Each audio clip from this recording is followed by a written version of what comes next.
এবং আপনারা দেখেছেন যে আমরা অতীতে যে করোনাকালীন সময়ে আমি তো একটি সংগঠন করি, আমি বিএনপি করি, বিএনপির একজন ক্ষুদ্র কর্মী হিসাবে আমি করোনাকালীন সময়ে আমাদের দলীয়ভাবে ব্যক্তিগতভাবে অসহায় মানুষের পাশে থাকার চেষ্টা করেছি। ঠিক তেমনিভাবে এই সিরাজগঞ্জে যারা শীতার্থ মানুষ, এই শীতার্থ মানুষের পাশে থাকার আমি প্রতিটা বছরই আমার ব্যক্তিগত উদ্যোগে আমি আমার ভাই বোন আত্মীয় স্বজন বন্ধুবান্ধব শুভাকাঙ্ক্ষীদের সহযোগিতায় আমি সবসময় প্রতিটা বছর পাশে থাকার চেষ্টা করেছি এবং দল থেকেও আমরা নানামুখী প্রোগ্রাম কর্মসূচি আমরা নিয়েছি গরিব অসহায় মানুষের পাশে দাঁড়ানো। ঠিক তেমনিভাবে বন্যার সময়ে আমরা তাদের ত্রাণ সামগ্রী পৌঁছে দেওয়ার চেষ্টা করেছি। আপনারা বিগত সময় লক্ষ্য করেছেন যে বাড়ি বাড়ি আমরা প্যাকেট আমরা গভীর রাত্রে পৌঁছানোর কিন্তু চেষ্টা করেছি, যা আপনাদের বিভিন্ন মিডিয়ায় ইলেকট্রনিক এবং প্রিন্ট মিডিয়ায় কিন্তু এসেছে।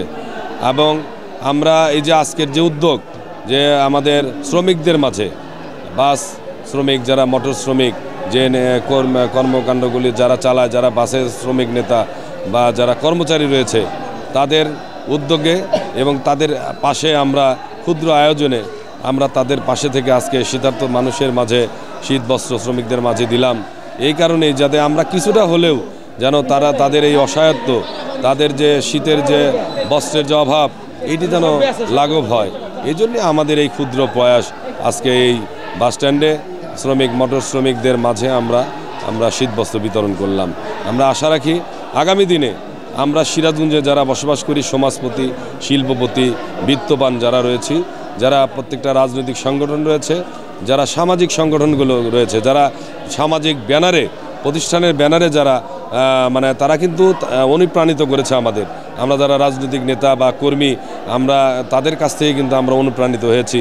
প্রত্যেকটা সময়ই সিরাজগঞ্জের মানুষের পাশে দাঁড়ানোর আমরা চেষ্টা তাদের মাধ্যমে দেখেছি। সেই জন্য ওই মানবিক সংগঠনগুলোর কাছে আমার আহ্বান যে আপনারাও এরকম প্রোগ্রাম চলমান রাখবেন, যাতে করে গরিব অসহায় মানুষ যেন আর গরিব না থাকে, অসহায় মানুষ যেন আর অসহায় না থাকে, এবং চিকিৎসার ক্ষেত্রেও যেন চিকিৎসার অভাবে মারা না যায়। এবং যারা গরিব, যাদের হয়তো বা লেখাপড়ার ছেলে মেয়েদের লেখাপড়ার হয়তো সুযোগ থাকে না টাকার অভাবে, সেই গরিব মেধাবী ছাত্রদের পাশেও যেন আমরা দাঁড়াই। সেই প্রোগ্রামগুলি যেন চলমান এবং আরও বেগবান হয়, সেই চেষ্টা আমার পক্ষ থেকে, আমার দলের পক্ষ থেকে এবং সিরাজগঞ্জের বাসীর পক্ষ থেকে অব্যাহত থাকবে। এটি আপনাদের কাছে আমি কথা দিচ্ছি।